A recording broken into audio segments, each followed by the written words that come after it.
شتێک بنووسە هەرچەند یاداشتێکی خۆکوشتنیش بێت هەر شتێک بنووسە.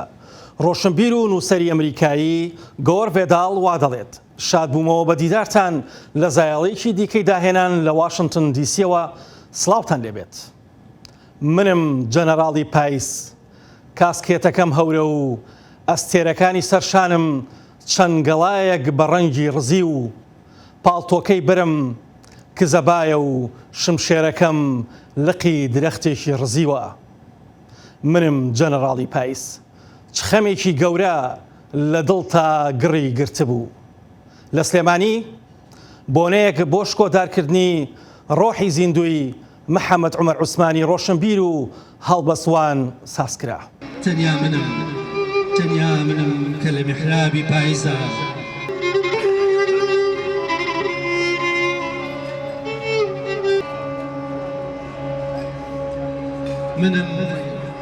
منم ژەنڕاڵی پاییز. ئەوان لە خێزانێکی مامناوەند و هەژارە بوون، بەڵام خۆی دەوڵەمەند بوو لە وشەیە، لە شێعرە، لە جوانیە، لە پاییزە. شاعیرێکی پڕ بوو لە جوانی، پڕ بوو لە گەڵا، پڕ بوو لە پاییز. هەمیشە باڵا بەرز بوو لەم شارەیە، باڵا بەرزێکی جوان بوو. لەبەرەوە هاوڕێمان بوو، هەمیشە خۆشمان نوویست، ئاشنا بووین بە هەموو شعرەکانی. کتێبی لە غوربەتایی لە ناو هەموو مەکتەبی ماڵەکانی ئێمە هەیە. هەمیشە ئێمە لە خوێندنەوەی ئەوەیین، یعنی هەمیشە لەگەڵمانەیە، لە مەکتەبەکەمانەیە. لە ڕۆحی شعرەکانیەوە جوانترین بوونەوە بناسیوە. ئەتوانم بڵێم ئەگەر باسی تەنیایی بکەیت بەڕاستی تەنیاترین کەسی ئەو شارە بووە، باسی غەریبی بکەیت غەریبترین کەسی سەر شەقامەکانی ئەم شارە بووە. منم ژەنڕاڵی پاییز. منم هاواری ملیۆن داری بەڕەشەبای لە پەلکەوت و هەڵوەری. ئەو هەژار بوو، دانی ئێشا، ینی لای من بوو کەوتی دانم کێشاوە، لەبەر دان کێشانەکەم کاکی لەشان شکانە بوو. معاناتی زۆر بوو، باوشی نەخۆشە، لە عمری 80 ساڵەیە، نەخۆشی سەرەتانی هەیە. بەم هەموو نەهامەتی خۆیەوە، بەم هەموو بێجیرفانی خۆیەوە خەمی باوکە پیرەکەی هەبوو. دایکی نەماوە 2-3 ساڵ لەوە پێش کە بەڕاستیەکەی لای من باسی کرد دایکی زۆر خۆشەویست. ئەمانە هەمووی ئەو کۆمەڵەشتانە بوون کە تەئسیراتی لەو کردبوو جگەل لەو هەموو نەهامەتی کە وەکو پاییز خۆی باسیەکە بەسەر گەل و نیشتیمان و خەڵک و ئەو هەموو بێدەرامەتی بەپاری کە لە ژیانی ئەویشە ڕەنگی داوەتەوە. زۆرن ئەم غەریبانی لە شاراشی، زۆرن ئەم تەنیانە، ئەگەر بەهانایانەوە نەچین و بەڕاستی کەسێک نەبێت دەستیان بگرێت شارەنووسی زۆریان ئەم خلکان نابێت. لە وڵاتەیەک چۆن وەکو هێمنەڵێ ژیانی هونەرمەند و ژیانی خۆشمەحاڵە. ئەنی ئەوەش یەکێکە لەو هونەرمەندانی کە بەڕاستیەکەی ژیانی خۆش نەبووە. کام شاعیرە ژیانی زۆر خۆش بووە لە گۆران و لە بێکەس و ئەوانە و هەمیشە دەربەدەری و سژن و دوورخستنەوە لە وڵات و ئەمیش یەکێکە لەوانی کە بەرەوە کەوتووە کە هونەرمەندان بەڕاستیەکەی لە ژیانێکی قورس و ناخۆشە ئاژین. باداکانمەی ئەشکی پاییزی هەڵوەری و کێمە تاکە ئازیز چی شوشەیە چەندین گەڵام سپار بە خاک. ڕەش وەکو شەیتان، گەرم وەک دۆزەخ، پارا و وەک فریشتە، شیرین وەک خۆشەویستی. لەوتەکانی شازادە چارلز مۆریس دی تاریلان لە پارێزگای هەڵەبجە شانۆی گرفتەکانی پیاوێکی مردوو لەلایەن کۆمەڵەی هونەرە جوانەکانی کورد پێشکەش کرا. داهاتەکەی بۆ کوردانی ڕۆژاوا بوو. فەرحان هەورامانی لەوێ بوو.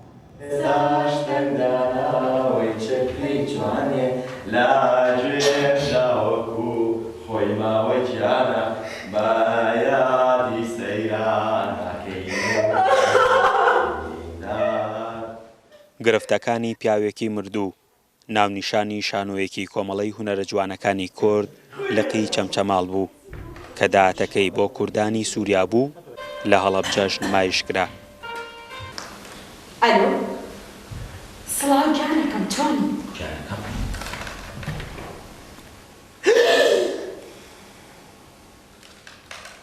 من باشم، تۆ چۆنی میهنازگیان؟ خراپ نییە گوزەرێ. میهنازگیۆ بگرە، ئەم شەو میوانێکی زۆر تایبەتمەیە. هاوڕێکی کۆنمە لە فەڕەنساوە گەڕاوەتەوە بۆ ئێرە. چی؟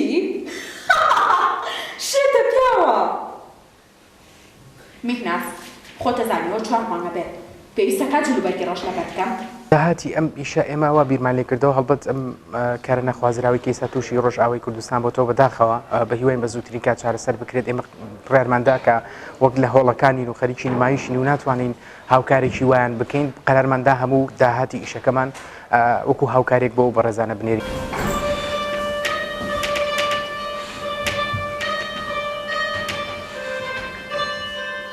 دەقی شانۆکە لە فارسیەوە وەرگێڕابوویە سەر زمانی کوردی کە گزارشتی لە چیرۆکی واقعی بەشێک لە کۆمەلگا سونەتیەکان دەکرد.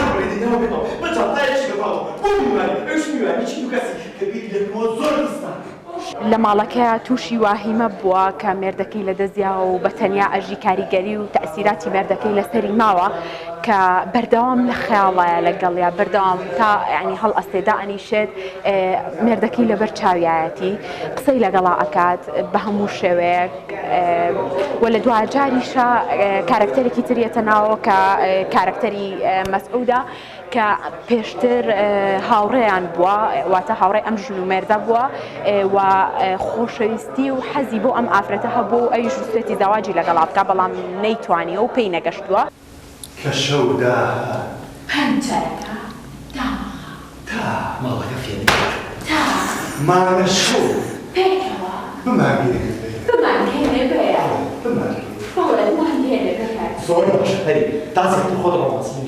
ئەکتەرەکانی شانۆکە بە دەنگی ئەمریکایان ڕاگەیاند لە پاڵ دەقە شانۆیەکەدا خۆشحاڵ بوون لە ڕێگەی شانۆوە هاوکاری کوردانی سووریا بکەن. ئەو کێشانە هەموو ئەو خاڵانە بە وردی پەنجەمان خستۆستە سەری کە لە ئێستایا درکی پێنەکراوە کە ڕۆژانش ڕوو ئەدا خاڵی بچکو بچوو کە بەڵام ئەکرێ کێشەی زۆر زۆر گەورەی لێ بکەوێتەوە. شانۆی گرفتەکانی پیاوێکی مردوو لە ڕێگەی سێ یەکتەرەوە نمایشکرا. مەریوان هەڵەبجەیی کاری وەرگێڕانی بۆ کردبوو. لە پەیمانگای هونەرە جوانەکانی هەڵەبجەش نمایشکرا. بڕیارە لە پارێزگا و ناوچەکانی دیکەش پێشکەش بکرێت. فەرحان هەورامانی، دەنگی ئەمریکا، هەڵەبجە. هەموو پرۆپاگەندەیەکی جەنگ، هەموو هاوار و درۆ و ڕق و چینەکان هەمیشە لەو کەسانەوە دێت کە لە جەنگەکاندا نین. ڕۆمانوس جۆرج ئۆریۆڵ وا دەڵێت زایاڵی داهێنان میوانداری هونەرمەندی شێوەکاری کورد لوقمان ئەحمەد دەکات. ئەم کاتت باش لوقمان. سپاس زۆر سپاس. لوقمان هەڵبەت ئێستا جەنگێکی گەورە بەڕێوەیە و لە جەنگێکی گەورەدا ئاژین کورد بە تایبەتی لە ڕۆژاوە لە ناوچە کوردنشینەکانی سووریا. بەڵام هونەر ئەتوانێت چی بکە بەرامبەر ئەم جەنگە؟ هونەر ئەتوانێت چی بکە بەرامبەر نەهامەتی ئینسان لە ڕۆژهەڵاتی ناوەڕاستە؟ بەلێ ئاسۆ وەکتە دیارجی کرد نەها ڕۆژە گەلێکی زۆر و دجوار لەسەر خەلکێمەی ڕۆژاوا دەرباس دەبێت. ئەس باوەڕ دەکەم نەتەنێ کەسێ سیاسی یان کەسێ شەروان دەکارن ئەو چیرۆکێ بێژن کەسێ هونەرمەند و ڕەوشەمبیرژی ئەرکێکی مەزن لەسەر ملێوان هەیە گۆ ئەو بویەرێ گۆ دەبن دەرخینین پێش خەلکێ. هونەر وەک هەر جاریات بێژم هونەر نەش بۆ ئیرۆی هەنەرج بۆ دوای ڕۆژیش بۆ پاشە ڕۆژی بەس هونەر دەکارێت ئەو تشتانەیە گۆ دەبن بکن وەک بەلگە و هەلێنن ji بۆ دیرۆکێ ئەو تشتا دێوەندانە بێ دەزانن دیرۆکە هونەرەدە یەک جوانە وەک پیکاسۆ مەسەلەن پیکاسۆ ئەو تابلۆیاوی گەرنیکا گەلەکی نافدارێ هەر کەسی دناسێ لەسەر شەڕی ئیسپانیا بوو یە نافخۆیی ئەو تابلۆ حەیانی حەیاوی هەبێ بەلێ ژبەرولۆ هونەرمەند ئەرکێکی گەلێکی گرنگ لەسەر ملیوی هەیە تایبەت ji بۆ کورداش بەرگۆ کورد نە وڵاتەیە نە سازیژی هەنێ و نە کەسێک پشتەوانیاوان دەکێ ji بۆ ئەو بێرێگۆ دبن هونەرمەندێک کورد بقوەتن زیرەکن جیهاتی نژی و سەرانسەری جیهانیژی نافدانێ ئەس باوەڕ دەکەم دەکارن ڕۆلێکی گەلێکی ئەرێنی بلیزن ئەو دەنگێ وان خەلکانە دەنگێ خەلکی ئەوارتە بتایبەتی ئەز کارم بێژم بگینن جیهانی و ڕۆلێکی ئەرینی بلیزن کار بن جیهانی هەنکی بەهێژینن ji بۆ خەڵکی کورد. بەڵێ هەڵبەت کۆمەڵێک بیرمەند و نووسەر و فەیلسوفی گەورەی هەموو دنیا بە تایبەتی لە خۆراوە لە ئەمریکا لە زۆر وڵاتی دنیا بەشداریان کرد لەوەی کە ڕێبگرن لە کۆمەڵکوژی کوردانی ڕۆژاوە و ڕێبگرن لە ئینسان کوشتن و ببنە بربەستێک لە بەردەم ئەو نەهامەتی و جەنگەی کە لە عرادایە. ئایا هونەرمەندان ئەتوانن ئەمە بکەن نەکەون هونەرمەندانی کورد بەڵکە توانراوە لینکێک یان پەیوەندیکی هاوبەش و هەماهەنگی هەبێ لە نێوان هونەرمەندانی کورد و هونەرمەندانی جیهانە بۆ بەرگرتن لە کۆمەڵکوژی و جینۆساید و بەرگرتن لە پاکتاوی نەژادی. بەڵێ ئەو تشتا باوەڕ دەکەم لەسەر تێ کارکردن نەهاژی ینی ئەزبەری دەمەکێ لە ئەڵمانیا بووم مەخواست گۆم تشتێکی بکەن بە هەنێک هونەرمەندی کورد و هەگەر ئەڵمانژی بەشدار ببن ئەم لە شوونێکی تابلۆیەکی گەورە مەزن چێ بکەن پێش خەلکێ بکەن بێ چل سەرێ خەلکێ مێ ڕۆژاوا دەبێ لێ مەخابن دەرفەت نەبوو ئەم نها هەول تێکردن خۆرتێمەی لە ئەوروپا بتایبەتیش بەرگۆل ئەوروپا پرانیا هونەرمەند و ڕەوشەمبیرێ کوردالوێ دەبجی دەبن تەفگەراوانژی باشێ نهاوانژی فێم کریە گو هەگەر پەیوەندی نەبێت تەنێت ناف خۆ دەبن نکارن باندۆرەکە باش بریزن دەبێت گۆ دەرکەون ژوێ خەلەکەهان خەلەکە کوردی دناڤدوو دەبێت گۆ دەنگێوان هەر خەلکێ بیانیژی هونەرمەندێ بیانیژی بەشدار ببن و ئەو گاوا ئەو پراگۆ ببێ ئەس باوەڕ دەکەم وێ ڕۆلەکە گەلێکی ئەرێنی بلیزە ji ber got gelek aliyê hene hunermendê Kurd hunermendê gelek baş hene yani wekî jî dizanî rewşenbîrê Kurda gelekî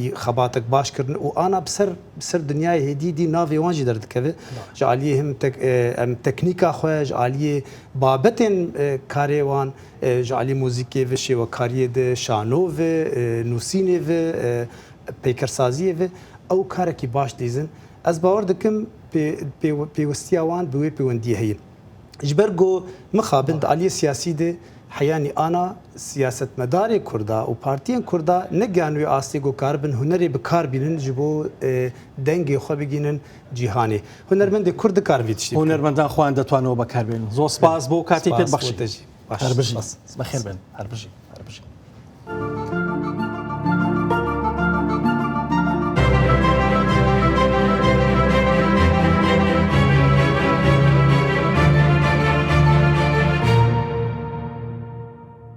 ساڵانە کۆچی پەپولەکانی کالیفۆرنیا ئەفسونێکی ئاهەنگ ئامێزی بۆ ساز دەکرێت. ئەم فیستیڤاڵە گەورەیە هەر لە ساڵانی 1930ەکانەوە سازکراوە. جوانی ئەم فیستیڤاڵە لەوەدایە کە نەوەی پێش و نەوەی ئێستاش لە مناڵان و گەنجان بەشداری لەم ئاهەنگە دێرینەدا دەکەن. ئاوا هوما بۆ زایەڵە لەناو ئاهەنگێڕانی کالیفۆرنیادا بوو. شاری پاسیفیک گرۆڤ لە باکووری کالیفۆرنیا ناسراوە بە شوێنی چوونی پەپولەکانی مانارک لە کۆچی ساڵانەیاندا. ماوە هێشتا ساڵە خەڵکی ئەم شارە ئەم بۆنەیە جەژن دەگرن. منداڵەکان جلوبەرگی پەپولە لەبەردەکەن و فێر دەبن بۆ سروشت ڕێزدانن. خۆشترین بەشی جەژنەکە بۆ من ئەوە بوو کە لەگەڵ هاوڕێکانم بووم و شیرینیم بەسەر منداڵە بچکۆلەکاندا دابەش دەکرد. تا ئێستا 2 جار بەشداری ئەو فێستیڤاڵەم کردووە. ئەم ساڵ دوایین جارمە. زۆربەی ئەو کەسانە کە خۆیان بە منداڵی کۆچی پەپولەکانیان جەژن کردووە ئەمڕۆ هاتوون و سەیری منداڵەکانیان دەکەن هەمان جەژن بەڕێوە ببن. هەموو ساڵێ لە پاسیفیک گروپ بە بەڕێوەبردنی ئەم ڕەسمە بە خێراتنی پەپولەکان دەکەینەوە و بۆ شارەکەمان قوتابیانی هەردوو قوتابخانەی ڕابرت داون و فۆرست گروپ بە دەوری شارەکەدا دەگەڕێن. دایک و باوکانیشیان هەولێکیان بۆ دەرەخسێت بە چەپڵە ڕێزان هەندەری منداڵەکان بن و هەروەها پاڵپشتی خۆیان بۆ قوتابخانەکانی شار پیشان بدەن. هەروەها ئەم ڕۆژە دەرفەتێکە بۆ بنەماڵەکان تا لە قوتابخانەکان پشتگیری بکەن بیرەوەری جوان بۆ منداڵان دروستکەن و فێری ڕێوڕسمی هاوڕەتیان بکەن.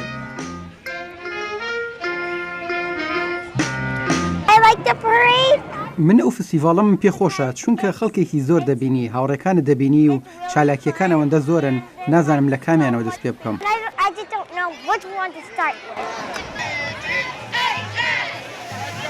پەپولێمانە ژیانی بە کۆچکردن بەسەر دەبات و ئەم شارە بچکۆلە جوانی کالیفۆرنیا یەکێک لە شوێنەکانی کۆچیانە. هەر بۆیە منداڵ و بەتەمەن هەموو ساڵێک حتمیان جەژن دەگرن. ئاوا هەما دەنگی ئەمریکا کالیفۆرنیا.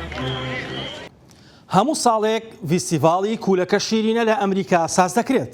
ئەم ساڵ جوتیارەکان گەورەترین کوولەکان هێنابوو بۆ نمایشەکەی کالیفۆرنیا و خەڵاتەکەیان بردەوە.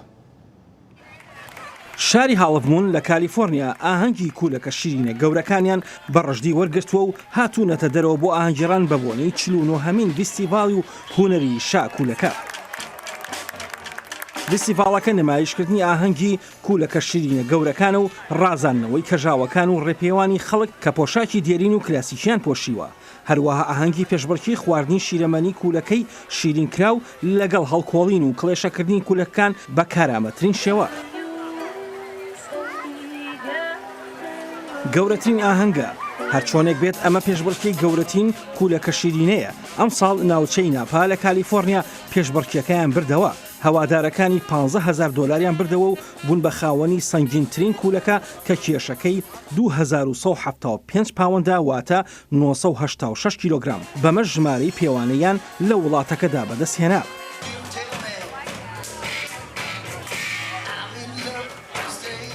جوتیارێک دەڵێت هەر بۆ خۆشی وازم لەم کوولەکەیە هێنا تا گەورە بوو بە 2000 پاوەند تەنها بۆ خۆشی وە دڵم بەوە خۆشە کە کۆمەڵگەی کوولەکە شیرینە لە برەودایە. هەروها لە ساڵی 2011دا براوی ئەم پێشبڕکیە بووم.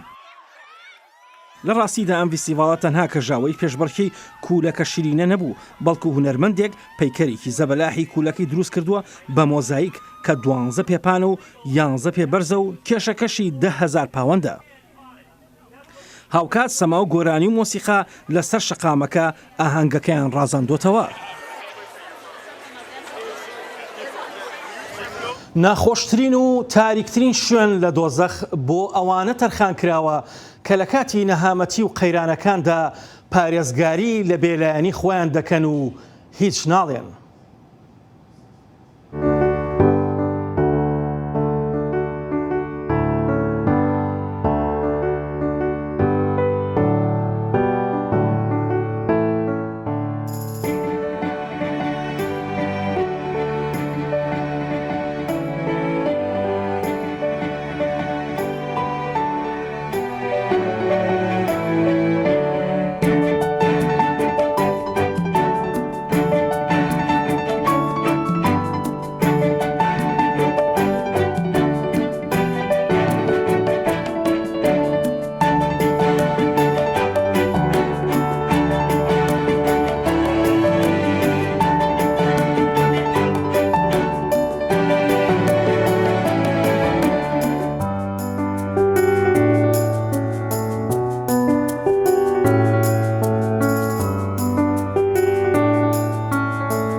لە دەستدانی ئەندامێکی جەستە مانای ئەوە نییە ڕۆحت لە دەست داوە. سەما و مۆسیقا پێکەوە ڕۆح و دەرونی موسای لێو ڕێژ کردوتەوە لە خەون و هیوای ڕەنگاڵی. موسا هەر لە تەمەنی 11 ساڵیەوە پاشەوەی کە دکتۆرەکان بۆیان دەرکەوت شێرپەنجەی هەیە بەو هۆیەوە قاچێکیان بڕیەوە بەڵام ئەمە نەبوو هۆی ئەوەی ببێتە سەنگینگ لە بەردەم گەیشتن بە خەونەکەی. ئەوە خۆشەویستی بۆ مۆسیقا سەرەتا دیجێم دەکرد و دواتر گۆڕین بۆ سەماکردن ئیتر کۆتاییم بەمە هێنا و ئیتر خۆشەویستی من بۆ سەماکردن دەستی پێکرد. لەم دوایانەدا دەستی کرد بە نمایشکردن و سەمان لە سیۆن لەسەر تەختی شانۆی ڕکوێم ئۆف ڕاڤێلیز بۆ لێرە لە باشووری ئەفریقا. هەندێک لە هاوڕێکانم فێریان کردم چۆن سەما بکەم لەسەر وەختی ئاهەنگەکاندا پاشان من بەڕژدی وەرم گرت و بە تەواوەتی خۆم فێر کرد. ئەو ئاڵنگاریەی کە هەمە تەنها بریتیە لە کۆنتترۆلکردنی کڵێشەی سەماکە بۆ ئەوەی دوو جەستە بگەنە شتێک تەنها 5 چرکەی پێویستە بەڵام بۆ ئەم کارە 10 چرکەی پێویستە. ئێوە دەزانن ئەمە تاکە جیاوازیە بەدەر لەمە من زۆر باشم. کاتێک مۆستا سەما ناکات زۆر چالاکانە و پڕۆزە قسە دەکات و دەڵێت من دەمەوێت ئیلهام بەخش بم بۆ خەڵکانێکی کەمەندام بۆ دۆزینەوەی جیاوازی. ئەو بەبێ قاچ و دەست لە دایک دەبێت بەڵام ئەو دەڵێت وێنە کێشان ڕۆح و جەستە و ورەی بە زیندویی هێشتۆتەوە. هێشتا ڕۆحی لێو ڕێژە لە ژیان.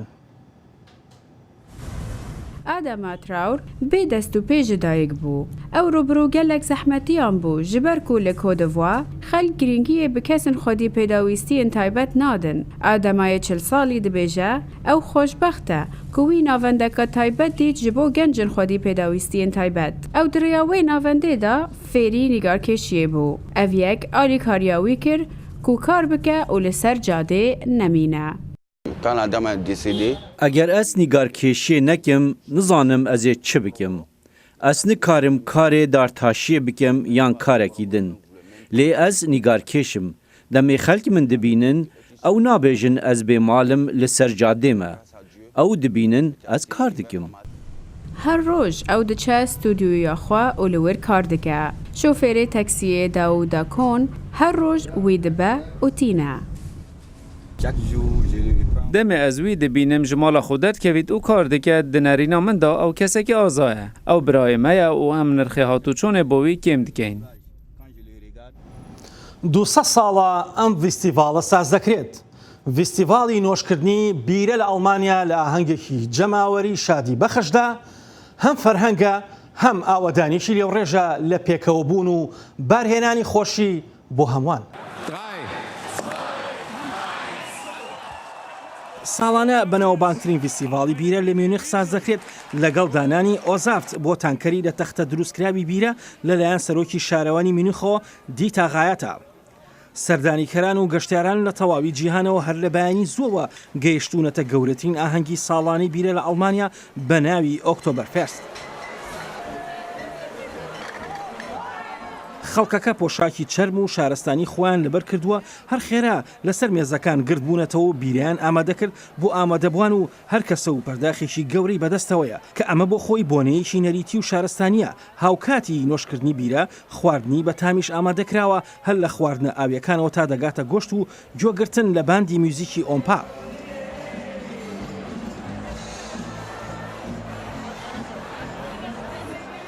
کۆڵەکە هەرە بنەڕەتیەکانی ڤیستیڤاڵی ساڵانی ئۆکتۆبەر دەگەڕێتەوە بۆ ساڵی 1970 کاتێک بە بۆنەی ئاهەنگی هاوسەرگیری شازادەی باڤاریا و شاژن ترێزای سەکسۆنی پێشبڕکەی ئەسب سازکرا هەر لەو سەروەختەوە ڤیستیڤاڵی جەماوەری بەو بۆنەیەوە ساز دەکرێت لە گۆڕەپانێکی کراوەدا بە ناوی ئاهەنگی بووکەوە ناوزەت کراوە هێدی بەهۆی چالاکی و بابەتە شادی بەخشەکانەوە گۆڕا بۆ ڤیستیڤاڵێکی جەماوەری گەورە ساڵانە نزیکەی 6 ملیۆن میوان بەشداری لەم ڤیستیڤاڵەدا دەکەن هەندێک لەوانە تەنها لەبەر ئەوەی ئەزمموی ئەم ڤیستیڤاڵە بکەن لە وڵاتانی دیکەوە هاتوون.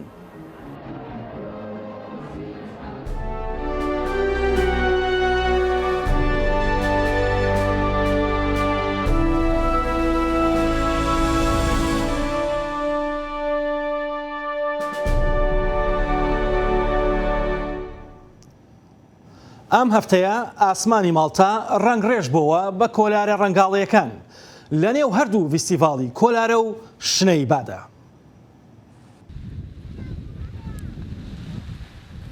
دەیان کۆلارەی ڕەنگاڵەیی زەبەلاح بەناو ئاسمانی بەری نیشتینی دوورگەی ماڵتادا دەفرن لە شاری گازۆ.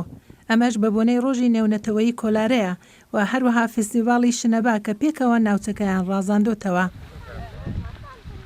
ئەم فستیڤالە 3 ڕۆژ دەخایەنێت پێکاتوە لە پێشبڕکەی نێودەوڵەتی ئیتیمە نێونەتەوەیەکانی دروستکردنی کۆلارە بە شێوەیەکی پرۆفێشناڵانە و جوان. ئەم ساڵ بۆ دووهەم جار فستیڤالەکە لە گوندی گارب دەکرێت کە تێکرا شەقامەکانی ڕازاندۆتەوە بە دروستکردن و سازکردنی 2000 کۆلارەی ڕەنگاوڕەنگ.